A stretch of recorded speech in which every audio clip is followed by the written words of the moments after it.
वैसे लालच बुरी बला है। छोटा सा लालच आपको कंगाल बना सकता है। देश की राजधानी दिल्ली से सटे नोएडा में, जहां पर मैं बैठा हूं, एक बड़ा फर्जीवाड़ा सामने आया है। यहां सोशल मीडिया पर एक लाइक पर 5 रुपए का लालच देकर एक कंपनी ने 7 लाख लोगों को ठग लिया। इस कंपनी के सीईओ और मैनेजिंग डायरेक्टर को यूपीएसटीएफ ने गिरफ्तार कर लिया है। पूरा फर्जीवाड़ा 3,700 करोड़, जी हां 3,700 करोड़ का है, और ठगे जाने वालों में ज्यादातर पढ़े लिखे युवक शामिल हैं।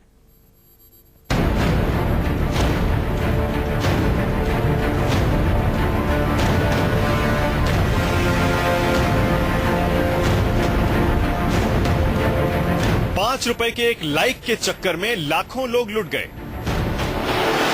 नोएडा के सेक्टर 63 में ablaze info solutions private limited नाम की एक कंपनी इसी बिल्डिंग से धोखाधड़ी का रैकेट चला रही थी।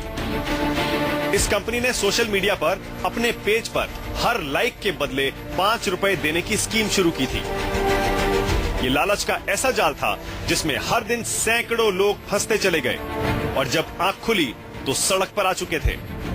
मुझे आईडी लगाए 2 महीने हुए हैं। मेरे कोई 5-7 हजार रुपए आए हैं अकाउंट में अभी तक, और मेरे 57,000 रुपए का बिल्कुल नाश होगा। 57,500 वाली 2 लगाई हैं, जिसमें से मुश्किल से 15,000 रुपए वापस आए और 1 लाख रुपए का नुकसान हुआ इसमें। सब कुछ चौपट हो गया है, बहुत परेशानी का सामना करना पड़ रहा है।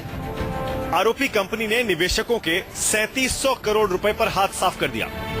इसके बारे में जब मामला सामने आया तो उसके बाद से यूपीएसटीएफ ने इसके तमाम दस्तावेज सील कर लिए हैं, और इस बात की जांच की जा रही है कि इनके अभी अकाउंट में कितना बैलेंस है और किस तरीके से लोगों से फ्रॉड किया गया है।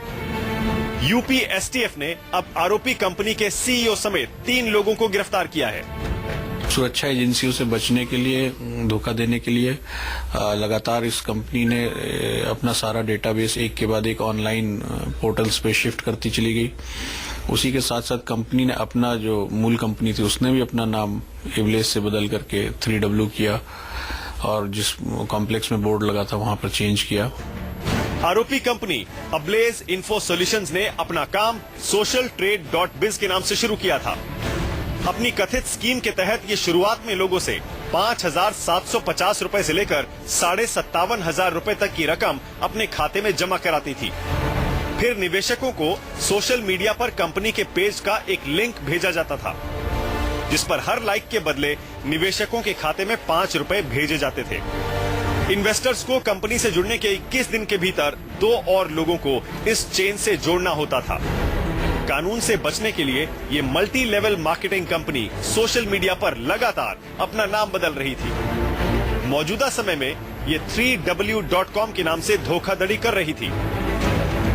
अब यूपीएसटीएफ ने कंपनी के खाते में जमा करीब 524 करोड़ रुपए की रकम को सीज कर लिया है।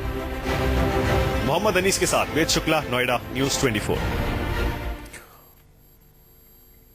और कंपनी चलाने वालों को कोई पछतावा, कोई शर्म, कोई लिहाज नहीं है। ताल ठोक रहे हैं वो। आरोपी कंपनी के मैनेजिंग डायरेक्टर अनुभव मित्तल ने अपने निवेशकों के लिए एक वीडियो जारी किया है।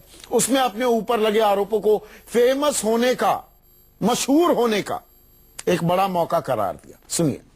मैं आप सभी लोगों के साथ हूँ, आप सब लोग मेरे साथ रहना बस।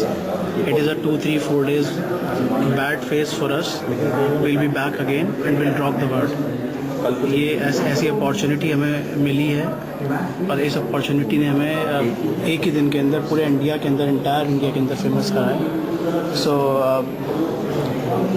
Keep believing in me and be with me. Thank you.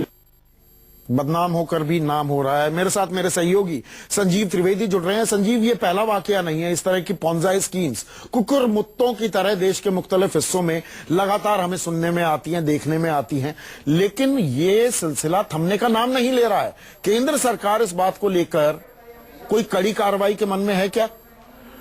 जी बिल्कुल संदीप, देखिए ये जो केस हुआ है जिसके बारे में हम बात कर रहे हैं, इसमें साइबर सेटअप का इस्तेमाल किया गया है, लेकिन ऐसे पोंजाई स्कीम्स जिस पर सरकार की नजर है, खासतौर पर पिछले 5 सालों में बहुत से सामने आए हैं और उनके ऊपर कार्रवाई भी कड़ी की गई है। दरअसल एक एक्ट है, multi state cooperative society act 2002, और उसमें कुछ लूप होल्स हैं, रेगुलेटरी लूप होल्स जिसको कह सकते हैं हम, उसका फायदा उठाते हैं ये पोंजाई स्कीम्स, और जो कि एक इन्वेस्टर होता है लाभ में, लालच में आकर के इसमें इन्वेस्ट कर देता है, और बाद में जब पकड़ में आता है, बात सामने आती है तो धोखा हो चुका होता है।